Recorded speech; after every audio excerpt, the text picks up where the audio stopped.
My name is Karen Christian, and I am the Operations Manager of the National Coalition for Homeless Veterans.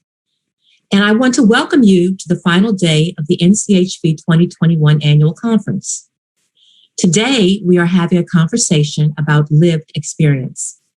Lived experience refers to a representation of the experiences and choices of a given person and the knowledge that they gain from these experiences and choices. In other words, it is personal knowledge about the world gained through direct firsthand involvement in everyday events rather than through representations constructed by other people. Lived experience cannot be taught, but by listening to veterans with lived experiences, we are able to take their knowledge and use that to create a better understanding of what is most needed in the homeless veteran community. No one can tell their story better than the person who has lived that life. By allowing those with lived experience a seat at the table, you open the door to concrete firsthand knowledge of what is happening in the streets and what is most needed to help those veterans experiencing homelessness. I encourage you providers to see the veteran homeless community around you as partners in your goal to reach zero. Each organization should offer opportunities and encouragement to veterans with lived experience. Not just to say you have a homeless veteran you can pull out and dust off when needed, but because you value their thoughts and opinions. I ask you today to think about various ways to incorporate into your organization a veteran with lived experience. Keeping an open mind and a listening ear not only benefits the veteran, but also brings a new dynamic to your operation by staffing, board diversity, client advisory councils, paid survey or focus groups, peer group facilitators, and outreach workers, to name a few ways. As we have done all week, we will be highlighting resources from the National Center for Homelessness among Veterans. One more thing I forgot. Research is so important. So please stay tuned for the infographic for podcasts on self-care for VA homeless veteran programs and transgender veteran infographic. Today's sponsor is Blake Kohler from Pulse for Good.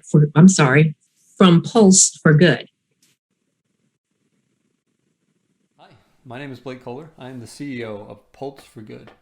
Pulse for Good is incredibly happy to be partnering with the National Coalition this year and participating in the national conference and be able to show a little bit of what we do to try and help make your lived experience process a little bit easier. We know that as a provider of social services, you have an immense amount of work to do. You're normally underfunded, understaffed, and undertimed. Is that a thing? Undertimed, right? You don't have enough time to do everything you need.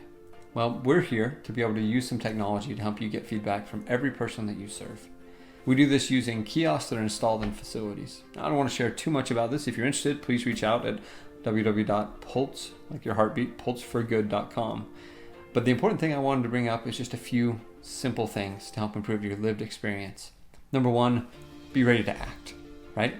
If you are gathering lived experience feedback, even that's from a single person or from everybody you serve, nothing can be more demoralizing, nor can be more restrictive and constricting on the feedback you're getting than by not listening and acting on what you say you are going to listen to. Our second piece of advice is consider who and where you're getting feedback from. Oftentimes, the easiest route is to get feedback from those you have a good relationship with and you already agree with, and for whom your services are already working for. It can be a lot harder to get feedback from those for whom the services aren't working. Our third piece of advice is build an organization where feedback is safe. Both safe to give and safe to receive. People fear giving feedback because they fear retribution. They're afraid that if they tell you your services aren't good, they may lose out on the housing that they need. The same thing's true, though, of your staff. They can be just as afraid of the feedback that you're gathering as the people that are giving it. Build an organization that is safe to gather feedback and to use feedback, and you'll build a much better culture overall.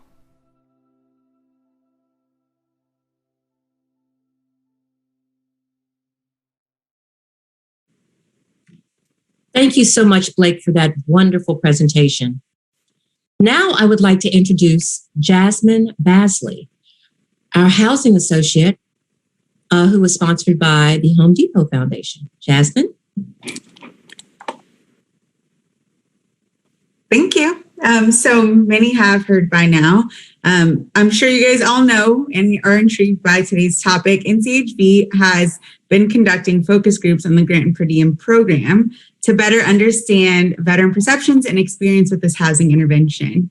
We're truly committed to listening to those with lived experience and using their feelings to inform our work. Before we get into more details on the project, I want to take a moment to thank the Home Depot Foundation for supporting this effort. It's been super eye-opening so far.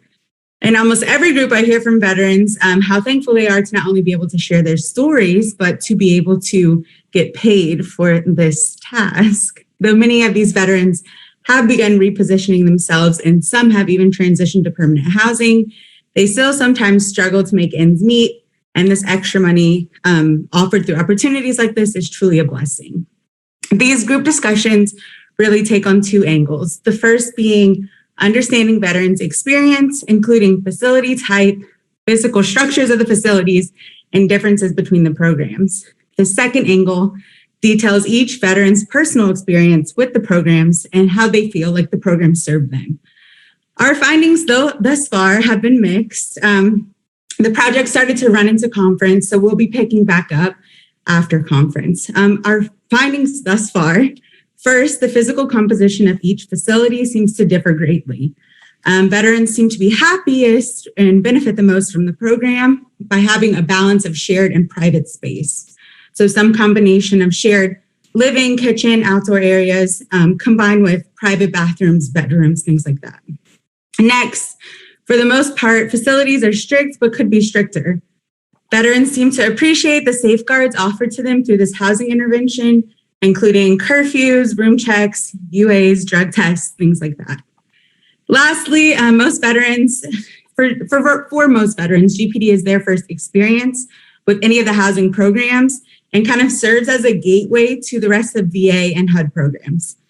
A final point I want to add is that we've made a point to include all veterans in this research, but we are having difficulty reaching the smaller subpopulations of veterans, including tribal veterans, LGBTQ veterans, elderly veterans. So we are interested in including those voices in this project as well. If you guys feel like you might be interested in participating or have veterans who might be interested, please check us out on social media. We have flyers going around which will explain the opportunity in greater detail. We just want to reiterate the importance of this work and listening to those with lived experience as we consider changes and program evolution into the future. We believe it is truly the best way to experience those or serve those experiencing homelessness. It's now my pleasure to introduce our next speaker, Donald Whitehood. He is the Executive Director of the National Coalition for the Homeless.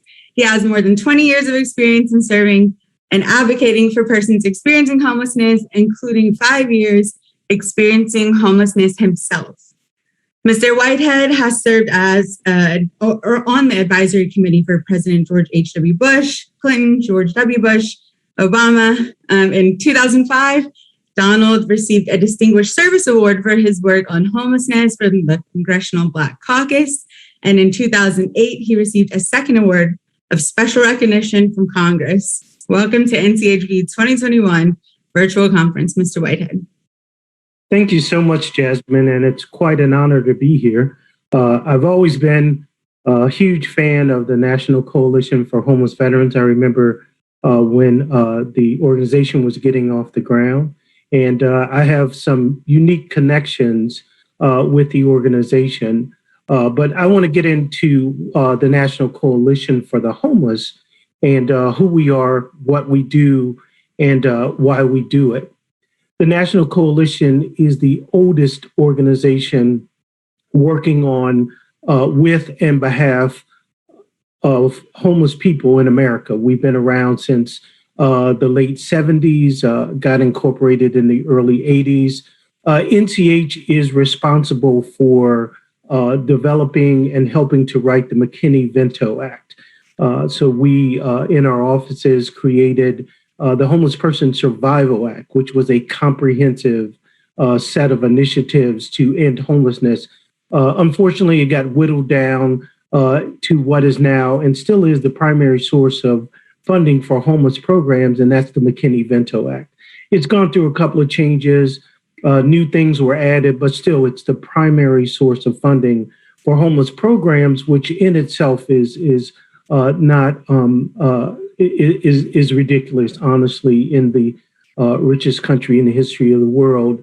NCH has always had as its first pattern of practice that homeless people should be involved at every level of our organization.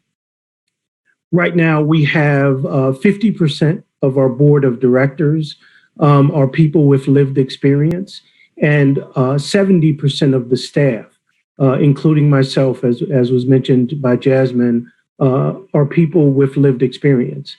And NCH, since that time, has done a lot of work to help with veteran homelessness. We, in our Bring America Home Act, we had the VASH program as part of that initiative. We've worked on Title V programs where excess military property, the first use is for homeless programs. And so we have throughout our history advocated on behalf of veterans and the entire homeless population. We are in our fourth decade of homelessness in its current state. This is actually the longest period of homelessness in the history of the United States. Homelessness started back at the very beginnings of the United States, but this is the longest continued period without an intervention by the federal government. And we are very concerned about that. And I'll tell you in a little while about what we think we can do about it. Wanted to jump in really quickly with my own experience. I am a formerly homeless veteran. I served in the United States Navy from 1981 to 1984. I was stationed in the Persian Gulf. We set a peacetime deployment record, as a matter of fact. I've had shore duty in the Philippines and in San Diego, and also went to submarine school in Groton, Connecticut. After leaving the Navy, I experienced a bout with substance abuse that led to my eventual homelessness. And I spent 5 years on the streets of Cincinnati. And after 5 years, because the organization where I went through treatment was interested in lived experience as well, they hired me as an outreach worker. And I did that work for 2 years. And 2 years later, I became the executive director of that organization. After being there for another 2 years, I actually went to Goodwill, where I was part of a per diem program and transitional housing for veterans. I also at that time received an award through the National Coalition for Homeless Veterans and the Miss America pageant organization and the Manufactured Housing Association. They actually gave me my first house as part of the Fallen Heroes program. And I enjoyed living in that house for several years. And it was really a boost for me. Home ownership is the path to self-sufficiency, the path to gaining wealth. After that, I went on to national work at the National Coalition for the Homeless. Also made 5 movies. I have an Emmy Award, as you see behind me, for one of those 5 movies. I've gotten to advise 5 presidents, and all that because an organization reached out to me. At the National Coalition, we value lived experience so much that we have several different programs that offer opportunities for people with lived experience. We do listening sessions as well. And one thing that I will say that is so important, that if you incorporate people with lived experience in your work, that you provide them with compensation. When we're in meetings and focus groups as staff members of organizations, we're being paid, and the people with lived experience should be paid as well. We do that in a number of ways. We have a technical assistance project where we take homeless people around the country, and those homeless people are able to be involved in advising HUD and the CDC on the virus and the vaccine distribution with HUD on some of the ESG programs, and also some of the coronavirus relief programs. And we also have a lived experience technical assistance group. And in addition to that, we've advised groups around the country to start their own street newspapers to help people that are homeless get out of homelessness and on their feet. And if we could go to the slides really quick, I know I have very little time left. What we're doing right now and what we're partnering with the National Coalition for Homeless Veterans on is the Bring America Home campaign. It's a comprehensive campaign to end homelessness in America. And again, all the responses we've seen over the last 4 decades have been incremental responses. We're working to create a fundamental, comprehensive response to ending homelessness. And that would, the 5 titles are housing, health, livable incomes, education and training, civil rights, and anti-racism. And it's to address the up to 5 million people we think that may be homeless. And you can get involved by going to the National Coalition for the Homeless website at www.nationalcoalition.org. And I'm going to end really quickly with some words from Dr. Martin Luther King. We can end homelessness, and it must involve people with lived experience. Martin Luther King says, "Let us be dissatisfied until America will no longer have a high blood pressure of creeds and an anemia of deeds. Let us be dissatisfied until the tragic walls that separate the outer city of wealth and comfort and the inner city of poverty and despair shall be crushed by the battering rams of the forces of justice. Let us be dissatisfied until those that live on the outskirts of hope are brought into the metropolis of daily security. Let us be dissatisfied until the slums are cast into the junk heaps of history and every family is living in a decent home." Thank you so much, National Coalition for the Homeless Veterans. And thank you all for listening. And please include homeless people in your work. Thank you. Thank you, Mr. Whitehead, for providing us an inspirational understanding of veterans with lived experience. My name is Spencer Bell, and I am NCHV's policy analyst. From the administration and the public servants within those departments to our members, stakeholders, and partners in our work on behalf of homeless veterans, to the chambers of Congress, its members, and staff, my duties bring me in contact with individuals from many spheres of government. It is my charge today to introduce someone who truly stands out among his peers, and to many of you attending, needs no introduction. A lifelong Ohioan, Senator Sherrod Brown has spent his career fighting for the dignity of work. Raised in Mansfield, Brown became interested in politics as a teenager in the late 1960s and was recruited to run for the Ohio House during his senior year at Yale in 1974. He was barely 22 when he started his political career as the youngest ever member elected to that body. Brown was in the state legislature for 8 years and then spent 8 more as Ohio Secretary of State. And in 1922, he won his seat in the U.S. House and then took on the title Senator in 2006 with a victory over Senator Mike DeWine. Senator Brown has long defended the idea that hard work should pay off for everyone, no matter who you are, where you live, or what kind of work you do. The issues the senator champions is represented quite literally in the committees he chooses to serve on. Senator Brown currently serves as chairman of the Senate Banking, Housing, and Urban Affairs Committee, the Senate Finance Committee, the Senate Agriculture, Nutrition, and Forestry Committee. He serves as the co-chair of the Joint Solvency of Multi-Employer Pensions Plans Committee, but last and certainly not least, he's on the Senate Veterans Affairs Committee. The importance between these committee jurisdictions for homeless veteran programs is undeniable. And the senator has been a partner and staunch advocate on behalf of veterans nationwide as he helps to advance critical legislation on behalf of the most at risk and in need. He quotes, "The men and women of the armed forces have been made a promise that if they defend our country in military service, we will provide them with the benefits they have earned. Serving on the Senate Veterans Affairs Committee is an honor and duty that I do not take lightly." So with that unwavering commitment to that, and without further delay, Senator Brown. I'm Sherrod Brown. It's a privilege to serve the people of Ohio in the United States Senate. Thanks to the National Coalition for Homeless Vets for your advocacy on behalf of the Americans who have given so much in service to our country.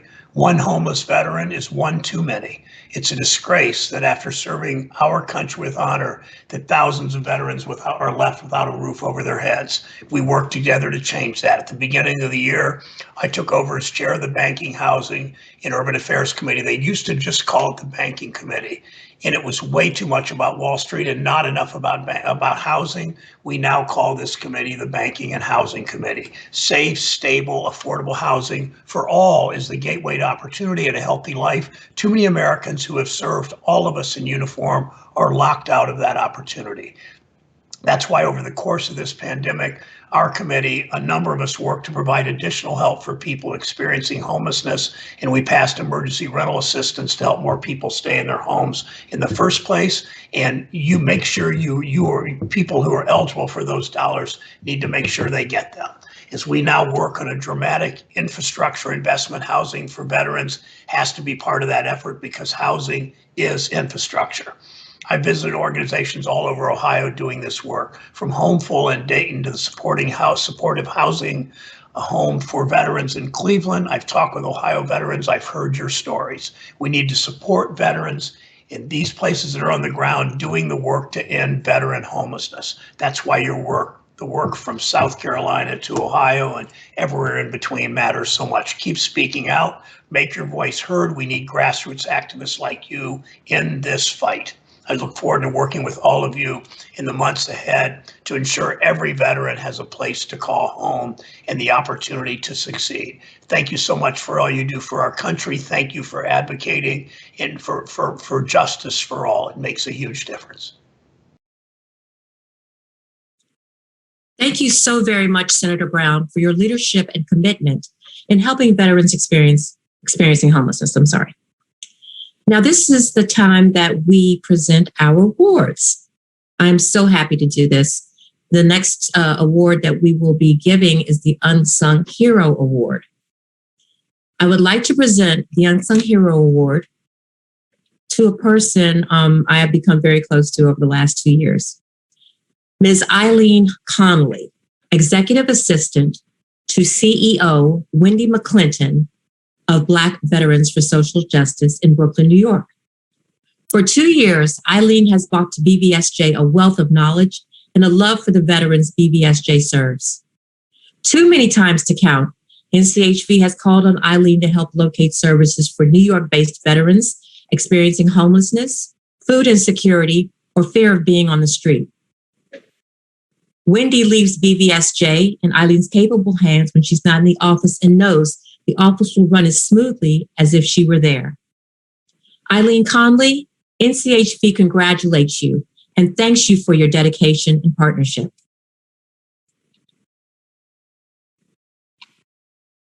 So on to our next award. The Gerald Washington Memorial Founders Award.